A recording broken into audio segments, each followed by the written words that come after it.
नमस्कार, उत्तराखंड लाइव में आपका स्वागत है और मैं हूं आपके साथ प्रीति सिमार। बुलेटिन की शुरुआत करते हैं, रुक कर लेते हैं उत्तराखंड की खबरों की ओर। उत्तराखंड के कई जिलों में भारी बारिश का अलर्ट जारी किया गया है। ये बड़ी अपडेट इस वक्त सामने आ रही है। देहरादून, नैनीताल और पिथौरागढ़ में अलर्ट जारी किया गया है। बागेश्वर, पौड़ी और टिहरी में भारी बारिश का अलर्ट जारी किया गया है। ये बड़ी जानकारी आपको दे दे, देहरादून, नैनीताल और पिथौरागढ़ ये वो जगह है जहां पर अलर्ट जारी किया गया है। भारी बारिश होने की संभावना इन जगहों पर जताई गई है। इसमें बागेश्वर, पौड़ी भी शामिल है जहां पर भारी बारिश हो सकती है। तो उत्तराखंड के कई जिलों के लिए मौसम विभाग की तरफ से अलर्ट जारी कर दिया गया है। बागेश्वर, पौड़ी और टिहरी में भारी बारिश का अलर्ट जारी किया गया है। इसके अलावा आपको बता दें कि नैनीताल, पिथौरागढ़ इन जगहों पर भी बारिश हो सकती है। देहरादून, नैनीताल, पिथौरागढ़ में भी अलर्ट जारी कर दिया गया है और इसके अलावा बागेश्वर, पौड़ी और टिहरी में भारी बारिश का अलर्ट जारी किया गया है। लगातार उत्तराखंड में मानसून हम देख रहे हैं सक्रिय हैं और ऐसे में वहां पर आसमानी आफत लोगों के लिए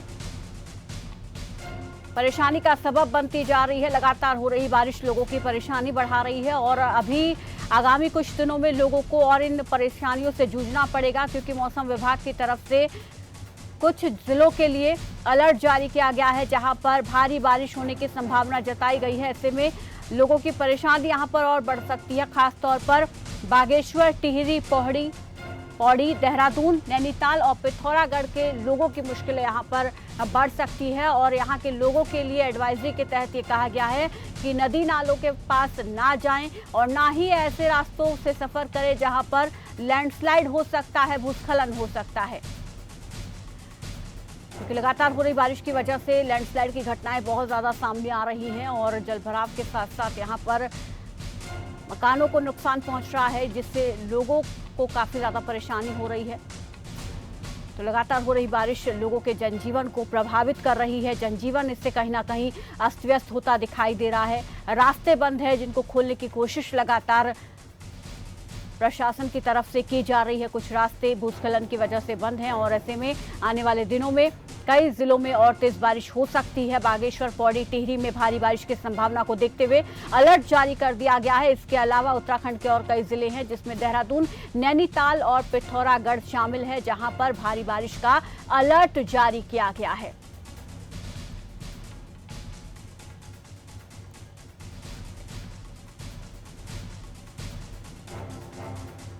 तो बड़ी जानकारी मौसम विभाग की तरफ से ये अपडेट दी गई है और मौसम निदेशक विक्रम हमारे साथ जुड़ गए हैं। विक्रम जी नमस्कार, स्वागत है आपका खबर फास्ट पर। नमस्कार विक्रम जी, यहाँ पर मौसम विभाग की तरफ से अलर्ट जारी किया गया है कुछ जिलों के लिए। कौन कौन से वो जिले हैं वो भी विस्तार से हम जानना चाहेंगे और क्या केवल आज के लिए ये अलर्ट है या आगामी कुछ दिनों के लिए ये अलर्ट जारी किया गया है? नहीं, देखिए, अलर्ट जो 4 तारीख के लिए रखा था तो ठीक है। पिछले जो 24 घंटे उसमें तो अच्छी बारिश मिली है, चाहे देहरादून डिस्ट्रिक्ट है, नैनीताल है या कुमाऊं के पिथौरागढ़ और बागेश्वर है। लेकिन आज से जो है जो एक्टिविटी थोड़ी कम होनी शुरू हो जाएगी मानसून की उत्तराखंड में। और उसमें हाँ ये कि छुटपुट जो हैवी रेंस है वो चाहे नैनीताल, पिथौरागढ़ है, बागेश्वर है, कुमाऊं के वहाँ पे संभावना है, लेकिन बहुत ज्यादा नहीं है। तो हल्की मध्यम बारिश है वो अनेक जगहों में मिलती रहेगी। आज भी कल से थोड़ी और कमी आएगी, कुछ जगहों में ही रहेगी हल्की मध्यम बारिश जो है।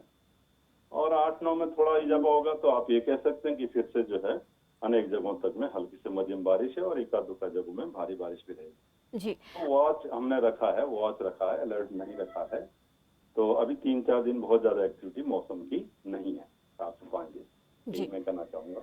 जी, यहाँ पर ये भी जानना चाहूंगी क्योंकि लगातार हम देख रहे हैं कि उत्तराखंड में मानसून सक्रिय है और आगामी कुछ दिनों में थोड़ा कम होने के बाद ये फिर से दोबारा सक्रिय हो जाएगा। तो ऐसे में जितनी संभावना यहाँ पर जताई गई थी, क्या ये इस बारिश को सामान्य से कम माना जाए या ये सामान्य से ज्यादा है? और आने वाले दिनों में क्या इस अगर नहीं है सामान्य से ज्यादा तो हो सकती है? नहीं, वही जैसे मैंने बोला कि जो 4 से 5 दिन अभी है उसमें बहुत ज्यादा एक्टिविटी नहीं है, सामान्य से कम ही रहेगी 2-3 दिन। तो जैसे मैंने बोला 6 और 7 में खासकर, और 8-9 में जब जाएंगे थोड़ी सी बढ़ेगी तो सामान्य के आसपास वर्षा उस समय मिलेगी। उसके आगे भी बहुत ज्यादा बढ़ने की फिर संभावना नहीं लग रही अभी जो दिख रहा है। लेकिन हाँ ये कि जो है हल्की मध्यम बारिश जो है अनेक जगहों तक में वो तो मिलेगी 8 तारीख के बाद से जो है 9-10 तक भी जो है। तो इस तरह का ही मौसम है, बहुत ज्यादा भी अलर्ट वाली स्थिति नहीं है। जी शुक्रिया विक्रम जी हमारे साथ जुड़ने के लिए, इस तमाम जानकारी के लिए। तो फिलहाल अभी कुछ दिन यहाँ पर बारिश होगी, हालांकि इतनी नहीं होगी, उसमें कमी ज़रूर आएगी, लेकिन 8-9 के बाद एक बार फिर से उत्तराखंड में मानसून जो है वो सक्रिय हो जाएगा। उसके बाद सामान्य से ज़्यादा यहाँ पर बारिश होने की संभावना मौसम विभाग की तरफ से जताई गई है। और मौसम निदेशक जो हमारे साथ जुड़े थे उन्होंने भी यही जानकारी दी है कि आगामी दिनों में एक बार फिर से यहाँ पर मानसून की रफ्तार थोड़ी कम होगी, लेकिन उसके बाद कुछ दिन बाद फिर इसकी रफ्तार तेज हो जाएगी।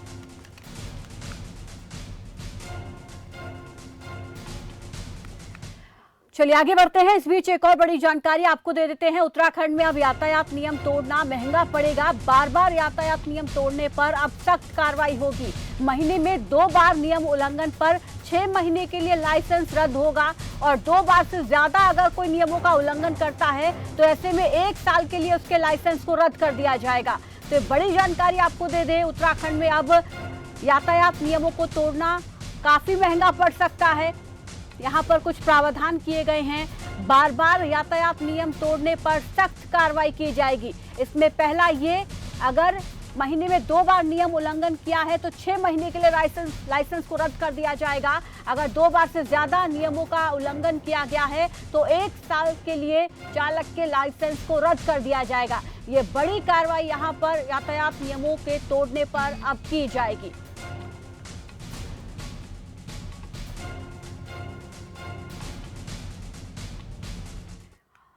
और अब बड़ी खबर देहरादून से आपको बता देते हैं। 15 अगस्त की तैयारियों में डीएम जुट गए हैं। 15 अगस्त की तैयारियों को लेकर यहां पर डीएम पूरी सतर्कता बरत रहे हैं। डॉक्टर आर राजेश कुमार ने परेड ग्राउंड का निरीक्षण किया है। स्मार्ट सिटी के अधिकारियों के साथ वो परेड ग्राउंड पहुंचे और अधिकारियों को बेहतर और जल्दी कार्य पूरे करने के उन्होंने निर्देश दिए हैं। 15 अगस्त की तैयारियों में डीएम जुट गए हैं।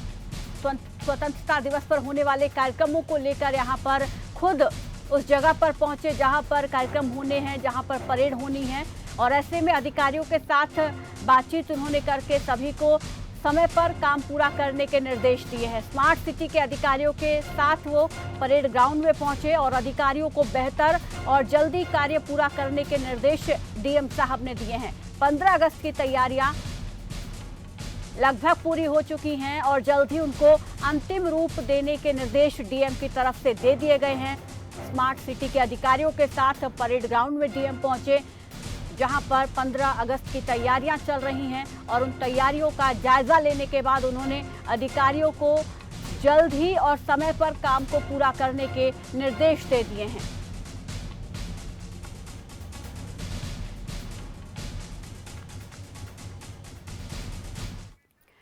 चलिए अब खबरों में आगे बढ़ते हैं। मनेरा बाईपास मार्ग पर बने भूस्खलन जोन में जिसका डर था, आखिर वही हुआ। बुधवार की शाम को लदाड़ी में मनेरा की ओर जा रही एसयूवी कार के ऊपर पहाड़ी से भारी बोल्डर गिरा और कार का पिछला हिस्सा क्षतिग्रस्त हो गया, जबकि कार में सवार चालक घायल हो गया। हैरानी की बात यह है कि इसके बाद भी प्रशासन ने मनेरा बाईपास मार्ग पर वाहनों के आवागमन पर रोक नहीं लगाई। बता दें कि मनेरा बाईपास मार्ग पर पिछले 11 दिनों से लगातार भूस्खलन हो रहा है। 4 दिन पहले बोल्डरों की गड़गड़ाहट से ज्ञानसू, मनेरा और कंसेन के ग्रामीण सो नहीं पाए हैं। लगातार भूस्खलन का खतरा बने होने की वजह से इस मार्ग पर यातायात संचालित हो रहा है, और इस भूस्खलन जोन में सोमवार की शाम को एक बाइक सवार की जान जो है वो बची थी, लेकिन उसके बावजूद भी यहाँ पर इस रास्ते को अभी एहतियात के तौर पर बंद नहीं किया गया है। यहाँ पर अभी भी गाड़ियों की आवाजाही चली हुई है, और ऐसे में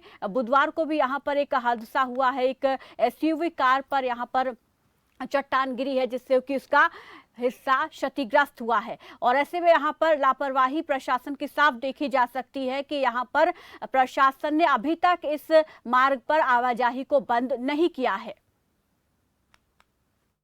ये विगत कुछ दिनों से मनेरा बाईपास पे स्लाइडिंग जोन यहाँ पे डेवलप हुआ है, और ऊपर से पत्थर आ रहे हैं। यहाँ पर पुलिस की ड्यूटी भी लगातार चल रही है, दोनों साइड ड्यूटियाँ लगाई गई हैं। आज एक नागेंद्र पवार है, अपने वाहन से मातली की तरफ जा रहे थे मनेरा बाईपास में, तो उनकी गाड़ी पे बोल्डर से उनकी गाड़ी में क्षतिग्रस्त हो गई। मौके पे हमारे जो होमगार्ड के जवान थे, इन्होंने उसको तत्काल रेस्क्यू किया, और पुलिस की गाड़ी से हमने उसको हॉस्पिटल भेज दिया। वो बहरहाल चोटें ज़्यादा नहीं है, सुरक्षित है। पर ज्यादा जानकारी के साथ संवाददाता विनीत कंसाल हमारे साथ जुड़ गए हैं उत्तरकाशी से। विनीत जी, यहाँ पर लापरवाही प्रशासन की देखी जा रही है कि संवेदनशील मार्ग ये है, लेकिन इसके बावजूद भी आवाजाही इस पर चल रही है। लेकिन हम यहाँ पर पुलिस अधिकारी की बाइट भी सुन रहे थे, वो कह रहे हैं कि दोनों तरफ से अभी यातायात को बंद किया गया है। तो क्या अब यहाँ पर एक्शन लिया गया है इस पर? क्या आवाजाही को अब बंद कर दिया गया है इस संवेदनशील मार्ग पर से? प्रीति, बिल्कुल आपको बता दूं, जो हालात अभी उत्तरकाशी में है, पहले ही जो बड़ेसी वाला मार्ग है उसमें 50 फीट पहले ही नीचे गिर चुका है, जहाँ से मेन हाईवे को जोड़ता था। मगर अब मनेरा बाईपास से लोगों को जाने का वो दिया गया, मगर लगातार पहाड़ों पर खिसकने से ये पूरी तरह से बंद हो रहा है। जैसे कि उसको खोल तो दिया गया है, फिर भी लोग अभी खतरे के उसमें यहाँ पर बने हुए हैं। जी, और यहाँ पर ये भी जानना चाहेंगे कि अब क्या यहाँ पर प्रशासन ने किसी की ड्यूटी लगाई है, किसी को तैनात किया है जो ये सुनिश्चित करे कि आवाजाही पूरी तरीके से बंद है? प्रीति, बिल्कुल, यहाँ पे लगभग कल जब ये बड़ा हादसा हुआ था उसके बाद प्रशासन ने यहाँ पर होमगार्ड के 2 जवानों को तैनात कर दिया गया है, एक दूसरे साइड से भी और एक साइड इधर साइड से भी, जिससे कि अगर कोई खबर वो होती है तो उसको तुरंत रोका जा सके। मगर लगातार जिस तरह से पहाड़ टूट रहा है, चाहे बड़ेसी की बात हो या इधर मनेरा बाईपास की बात की जाए, तो लगातार इसमें जब जिस तरह से लगातार भूस्खलन हो रहा है तो आवाजाही पूरी तरह से प्रशासन के नियंत्रण से बाहर हो रही है, क्योंकि उत्तरकाशी को जोड़ने वाला ये मेन दोनों हाईवे हैं जो लगभग बंद हो रहे हैं, जिससे कि लोगों को दिक्कतों का सामना करना पड़ रहा है। जी, और इसके आसपास कितनी आबादी रहती है यहाँ पर? अगर भूस्खलन होता है तो वो प्रभावित होगी, और ऐसे में क्या आसपास के इलाकों को भी एहतियात के तौर पर खाली कराया गया है? बिल्कुल प्रीति, लगभग देखा जाए तो खाली करने वाली कोई भी बात प्रशासन ने अभी तक नहीं की, क्योंकि ये पहाड़ है जहां पर बेशक बड़ेसी की बात आप कर सकते हैं, बड़ेसी चुंगी के पास काफी लोग यहाँ पर रहते हैं। अगर जिस तरह से यहाँ पे डंपिंग जोन करोड़ों का बजट यहाँ पे लग रहा है उसको पूरा नहीं कर पा रही है। कई बार इसमें कई बजट इसमें लगने के बावजूद भी प्रशासन इसको पूरा नहीं कर पा रही है। सबसे बड़ी सवाल प्रशासन पर ये भी बन रहे हैं। जी, शुक्रिया विनीत हमारे साथ जुड़ने के लिए, इस तमाम जानकारी के लिए। तो जो लोग यहाँ के आसपास रहते हैं उनको भी भूस्खलन का डर सता रहा है और ऐसे में वो रात को सो नहीं पा रहे हैं। और अब यहाँ पर जो है ड्यूटी जरूर लगा दी गई है होमगार्ड की, जो ये सुनिश्चित करेंगे कि यहाँ पर वाहनों की आवाजाही ना हो। फिलहाल यहाँ रुक रहे एक छोटे से ब्रेक के लिए, फौरन लौटेंगे उत्तराखंड की और खबरों के साथ।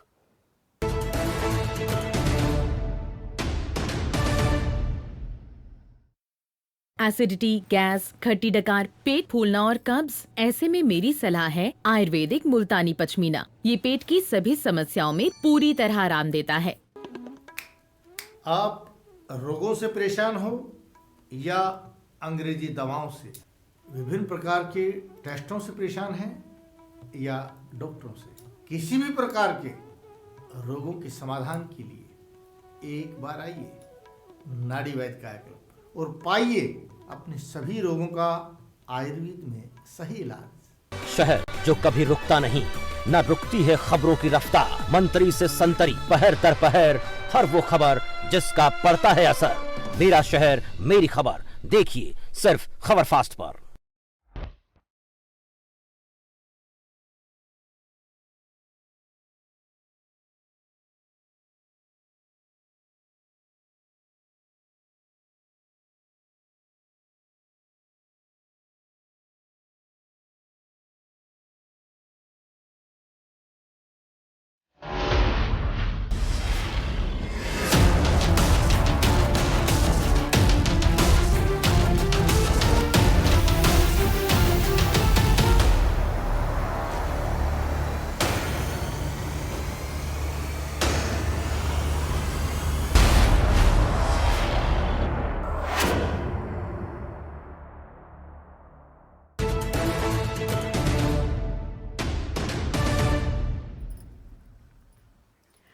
ब्रेक के बाद स्वागत है आपका। चलिए खबरों में आगे बढ़ते हैं। आगामी विधानसभा चुनावों को लेकर सरगर्मियां तेज हो गई हैं। सभी पार्टियां अपनी अपनी तैयारियों में जुट गई हैं और साथ ही जीत का दावा भी कर रही हैं। और वहीं बीजेपी प्रदेश अध्यक्ष मदन कौशिक का ये कहना है कि बीजेपी आगामी चुनाव में पूर्ण बहुमत के साथ सत्ता में आएगी। और इसके साथ ही उन्होंने क्या कुछ कहा वो भी सुनिए।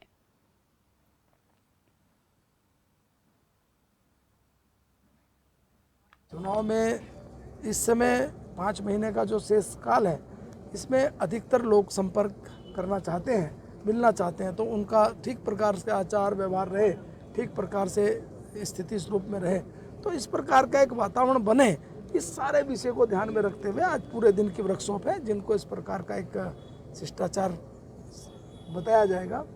और मैं समझता हूँ कि आने वाले समय में जो चुनाव के रोड मैप है उसमें ये भी एक हमारा कार्यक्रम था।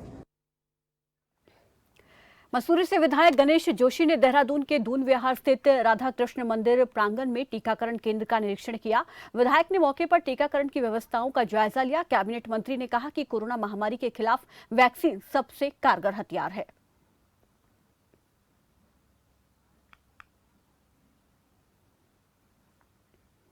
ओबीसी आयोग उत्तराखंड की अध्यक्ष डॉक्टर कल्पना सैनी बुधवार को हरिद्वार दौरे पर रही और हरिद्वार पहुंची डॉक्टर कल्पना सैनी ने रोशनाबाद स्थित कलेक्ट्रेट भवन पहुंचकर जिले के संबंधित अधिकारियों के साथ हरिद्वार में होने वाले कार्यों की समीक्षा की। और इस समीक्षा बैठक के दौरान केंद्र सरकार और राज्य सरकार की तरफ से ओबीसी श्रेणी में आने वाले लोगों के लिए जो महत्वाकांक्षी योजनाएं लागू की गई हैं, उनकी क्रियान्वयन जमीनी स्तर पर किस तरीके से हो रही है, कार्यों की गति क्या है, इसे लेकर जानकारी हासिल की। और इसके साथ ही डॉक्टर कल्पना सैनी ने ओबीसी श्रेणी के लोगों के लिए जारी की गई योजना को लेकर बैठक में मौजूद अधिकारियों को जरूरी दिशा निर्देश भी दिए।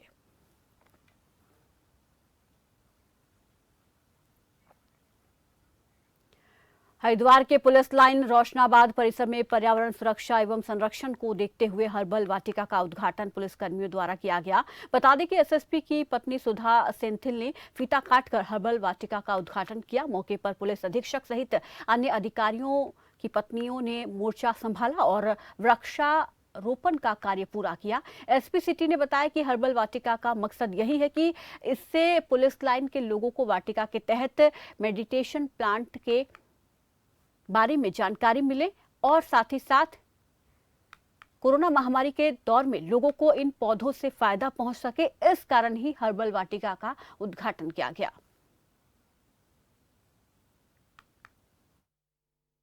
ये इनिशिएटिव बेसिकली एसएसपी सर और उनकी मैडम का रहा है कि एक हर्बल यहाँ प्लांटेशन होना चाहिए, क्योंकि इससे मेडिसिनल प्लांट्स की वैल्यू के बारे में भी पुलिस लाइन के लोगों को जागरूक कर सकें, उनके लिए वो यूज़फुल भी हो सके कि वो उसको यूज़ भी कर सकें और शायद अपने घरों में भी उसको लगा सकें। तो उसके लिए ये वाटिका बनाई गई है और इसकी केयर वगैरह भी पुलिस लाइन के लोगों को ही दिया गया है कि वही इसकी केयर करेंगे और वही इसका यूज़ भी करेंगे। मतलब ज़्यादातर उसमें है तुलसी है और उसमें मिंट है और मतलब जो भी एरोमेटिक प्लांट्स हैं और जो मेडिसिनल वैल्यू के हैं उनके लिए यूज़ है वो। चूँकि अभी रिसेंटली कोरोना काल में हमने ये देखा कि कई सारी चीज़ें जो हैं वो इन प्लांट से हमें मिलती हैं और बहुत इफ़ेक्टिव भी हैं, तो उसी के लिए इनिशिएटिव लिया गया। पुलिस लाइन हरिद्वार में एसएसपी सर और एसएसपी मैम के द्वारा एक इनिशिएटिव लिया गया जिसमें एक हर्बल वाटिका बनाने का सोचा गया। इस वाटिका में कुछ मेडिसिनल प्लांट्स जो लगाए गए हैं, इन प्लांट्स में शतावरी, पिपली, ब्राह्मी, मंडूकपर्णी, एलोवेरा, अपामार्क, निर्गुंडी आदि प्लांट्स जो है वो लगाए गए हैं। इन प्लांट्स को बेसिकली पुलिस लाइन परिवार जो है उनके यूज़ के लिए लगाया गया है। जैसे इसमें पिपली लगाई है जो फीवर में यूज़ होगी, शतावरी लगाई गई है जो स्त्री रोगों में यूज़ होगा और अजवाइन है जैसे उसको पेट के रोगों में इसका यूज़ किया जाएगा। तो इस पुलिस लाइन परिवारों के लिए ये जो हर्बल वाटिका है पुलिस लाइन हरिद्वार में लगाई गई। उत्तराखंड में बारिश का कहर जारी है। इसके साथ ही बारिश के कारण आई तबाही की तस्वीरें और जलभराव की समस्या भी सामने आ रही है। ताज़ा तस्वीरें रुड़की के ग्रीन पार्क कॉलोनी से सामने आई है, जहां पर पूरी कॉलोनी तालाब में तब्दील हो गई है। बता दें कि पिछले लंबे अरसे से रुड़की की ग्रीन पार्क कॉलोनी में जलभराव की बड़ी समस्या बनी हुई है, जिसके कारण स्थानीय लोगों को लगातार परेशानी का सामना करना पड़ रहा है। इसी के साथ स्थानीय लोगों का ये भी कहना है कि उन्होंने कई बार इस समस्या से प्रशासन को अवगत करवाया है, लेकिन आज तक कोई समाधान इसका नहीं निकल पाया है। तो वहीं प्रशासन ने जल्द ही समस्या के समाधान का आश्वासन दिया है।